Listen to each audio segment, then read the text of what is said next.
Good morning, my name is Mike. I'm an alcoholic. I've done the work out of the book with a big book step study sponsor, people like you, meetings like these, a God of my understanding that I found in AA, making amends and trying to live the AA program of my life every day, the AA program. Step 2, the second part, talks about the insanity of alcoholism.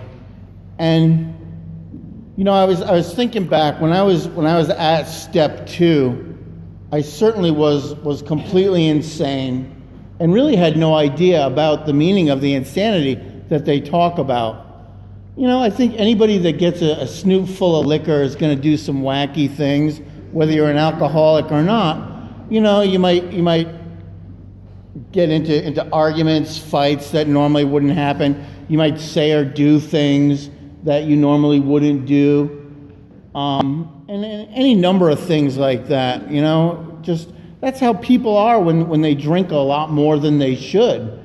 And the truth is, that's what I thought the insanity was, you know, and I hear people talk, I had 5 DUIs. Well, I don't know, maybe you're just a bad driver, you know, and talk about 3 divorces and, well, maybe you're just a jerk.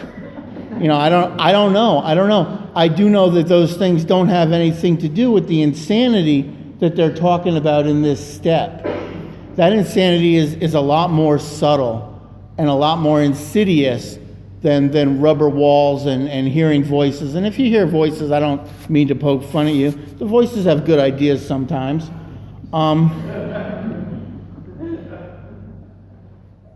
And I really didn't have any idea of what that meant when I was at this step.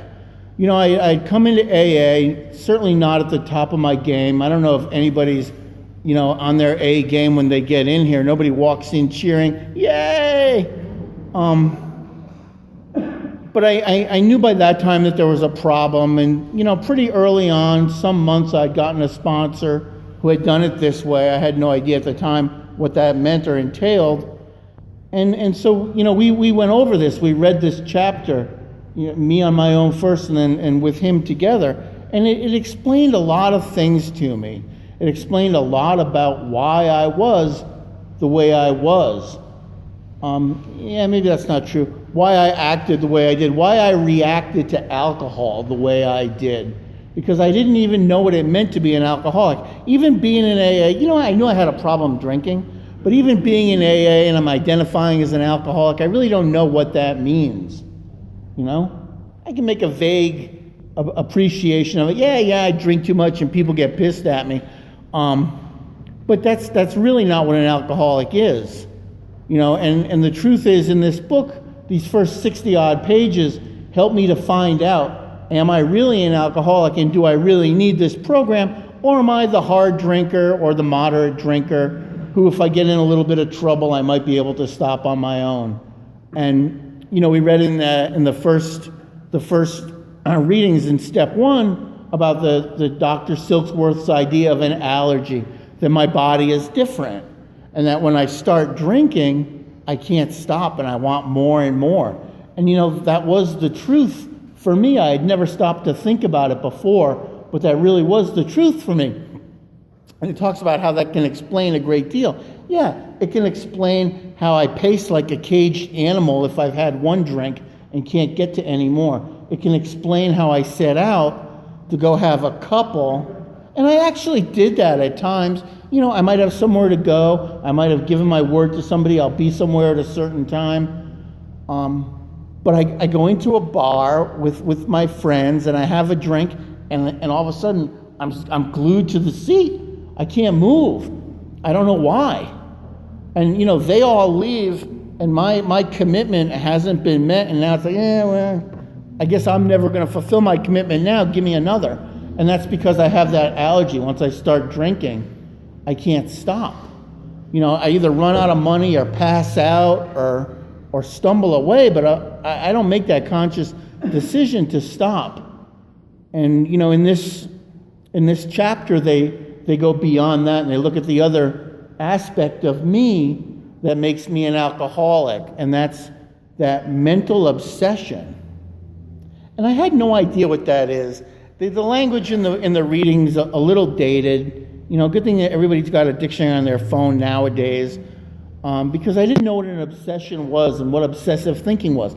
I suffered from it, but I couldn't put a label on it. Every day for decades when I woke up, my first thought would be, what do I need to do today to get to a drink? Maybe I didn't couch it in exactly those terms, but it certainly came to my mind in, can I call in sick today? Can I lift a few bucks out of the household fund to buy some beer? How's that credit card?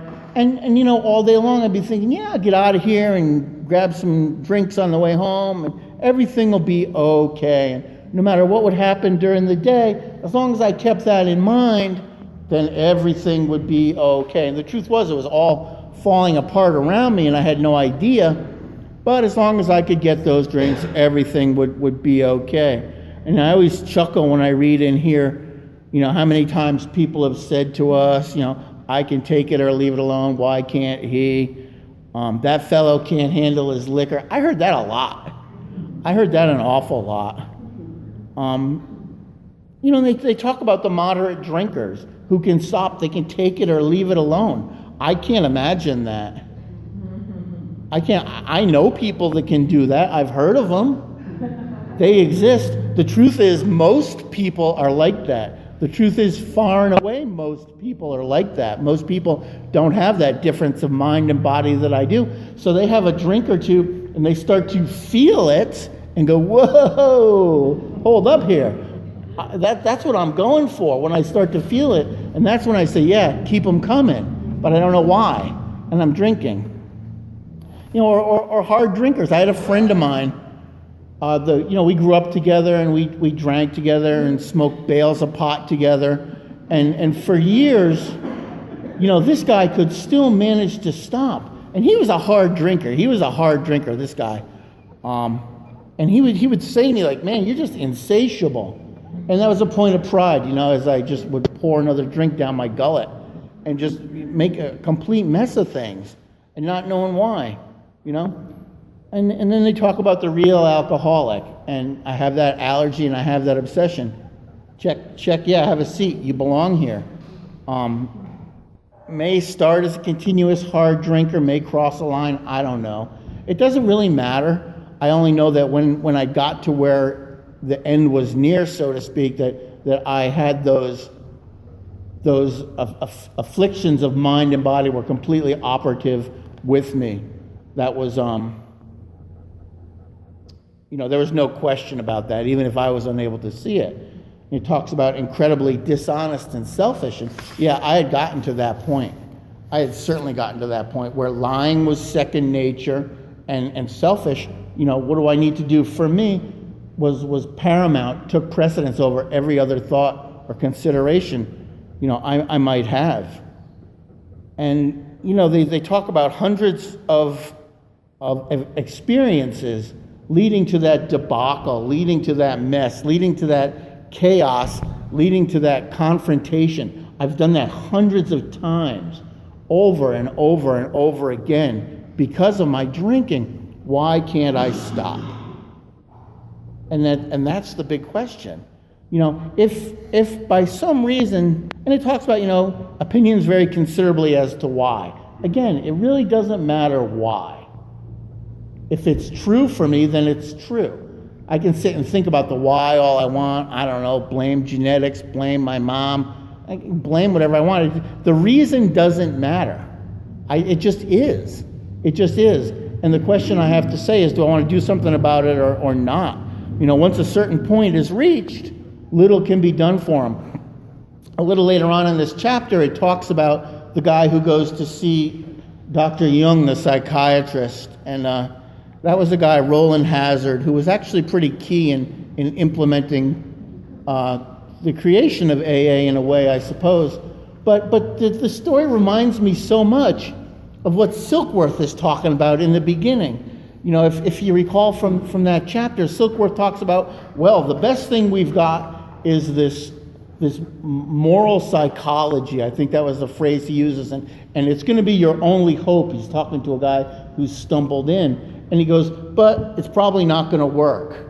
And this doctor here is talking about Yeah, well, once in a while, here and there, by chance, you roll the dice and maybe you can get well. We tried this psychology, and he goes on to tell this guy, I've had a lot of success with patients using this, I think it was moral psychology, something like that. He goes, but I've never had success with an alcoholic like you. Geez, really? Nothing, huh? Is my mind so twisted that there's no hope for me? That's what these two experts in the field are talking about. The psychiatrist in this reading. Yeah, severe depression, schizophrenia. We can help those people. You're a drunk. You're screwed. You're done. I can't help you. Maybe.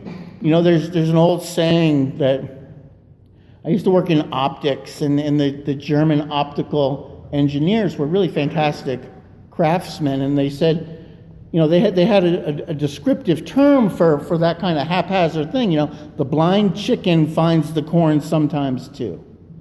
If I'm a blind chicken and I'm just pecking around, maybe once in a while I might find some corn.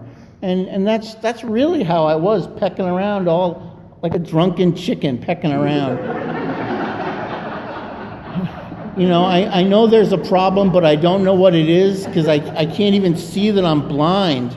I know I'm hungering for something, but I can't find the corn, and I don't know why. And nobody can help me. You can pick a chicken up and point him to the corn, but it's still not going to work.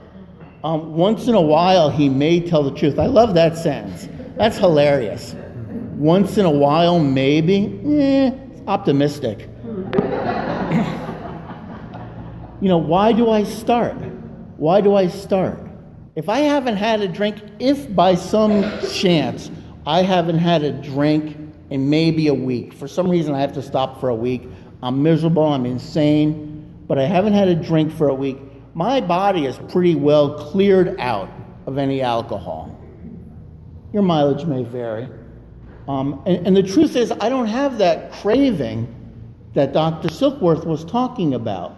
I'm not physically craving a drink at that point. But, why can't I stay that way? Why can't I stay stopped? Because that's the idea, and that's the insanity, and that's the key of it.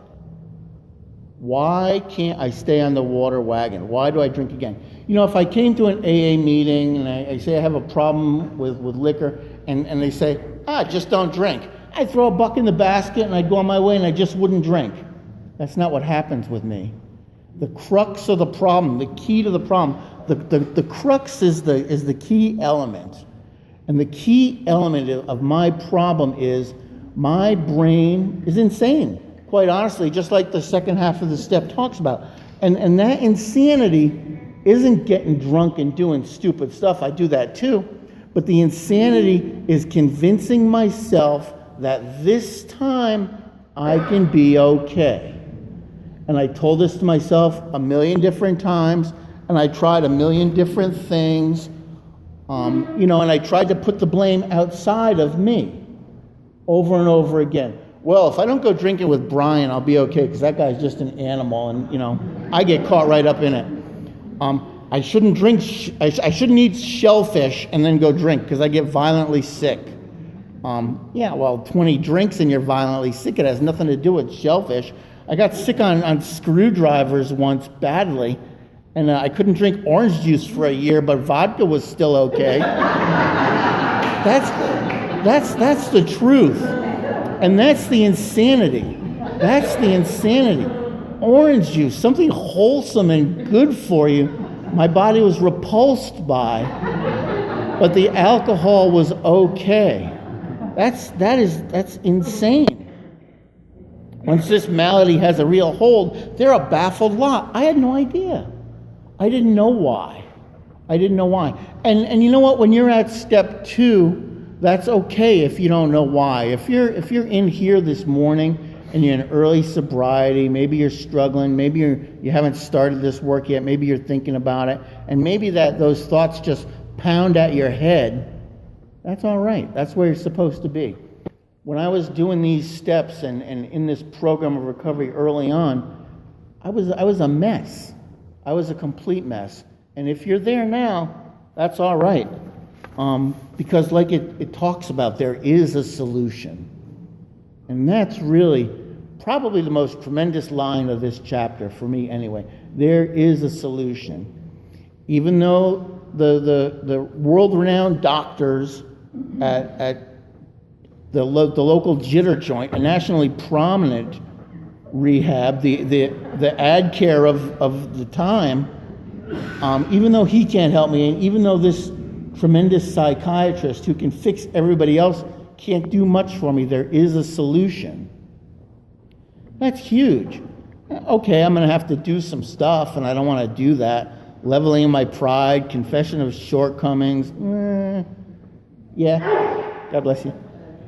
I'm pretty sure I don't want to do that. I'm basically lazy and undisciplined, and so, I want the fairy princess at the end of the story, but I don't want to kill any dragon along the way to get there. I just,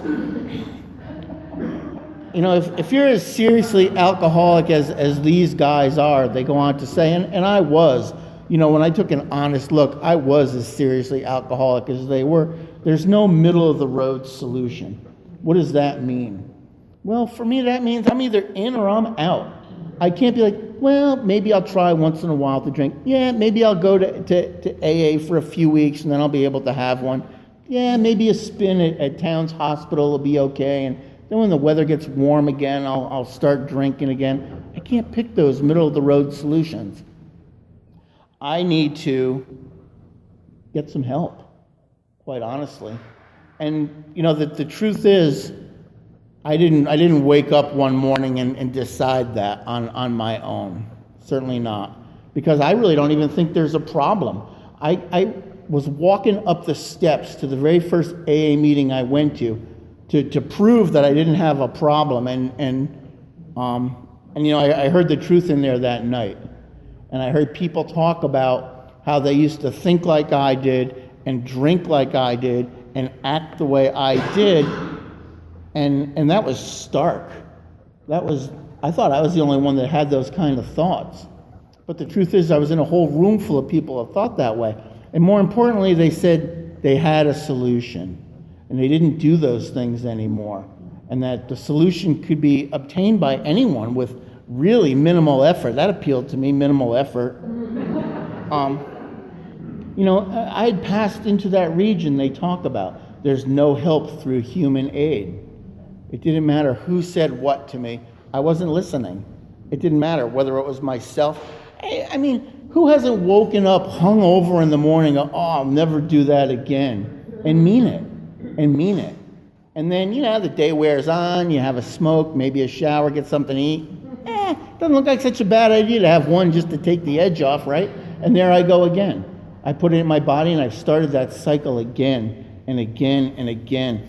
I can go on to the bitter end, blotting out the consciousness of my intolerable situation. What a sentence, huh? Go on to the bitter end. Ugh. That's what I was doing. Trying to blot out the intolerable situation. My life sucked. I had a drink to try to blot that out or accept spiritual help. So if I'm convinced that I have that allergy, and if I'm convinced that I have that mental obsession, what can I do? And they hint at the beginning, they hint at that at the end of this chapter. Maybe the only thing that'll help me is a spiritual experience. And they go on to talk about that. The main purpose of this book, the idea of this book, is to help you find that solution. And it was my experience that by following the directions the way they're outlined in the book, with the help of a sponsor who's done it that way also, that I can get the same result. I can identify that insanity, face it for what it really is, and then decide to go ahead on further and do some work and get to that solution. And that's the truth. Thanks.